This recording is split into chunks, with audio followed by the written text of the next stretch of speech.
Les faits remontent à dimanche soir, à la gare d'Aulnay-sous-Bois. Une femme porte le voile intégral dans la rue et se fait verbaliser.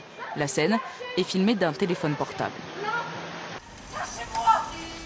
Le contrôle se transforme ensuite en arrestation pour vérification d'identité au commissariat.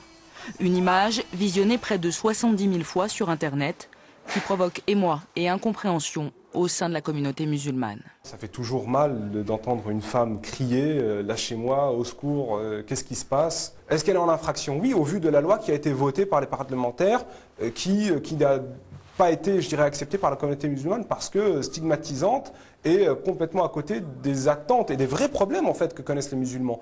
Une loi très délicate à appliquer sur le terrain.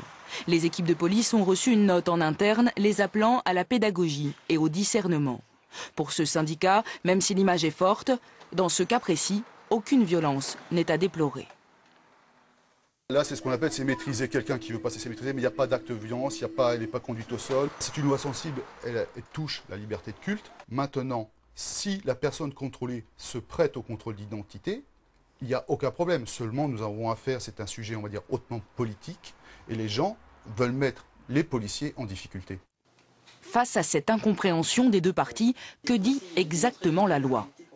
Les policiers, dans leur mission sur la voie publique, constatent qu'une personne porte le voile intégral. Ils doivent alors contrôler son identité, ce qui suppose que la personne accepte de montrer son visage et des documents qui démontrent son identité. Si elle refuse de le faire ou qu'elle est dans l'impossibilité de le faire, ils peuvent alors l'interpeller pour vérifier au poste de police son identité. La dissimulation du visage dans l'espace public est désormais une infraction passible de 150 € d'amende.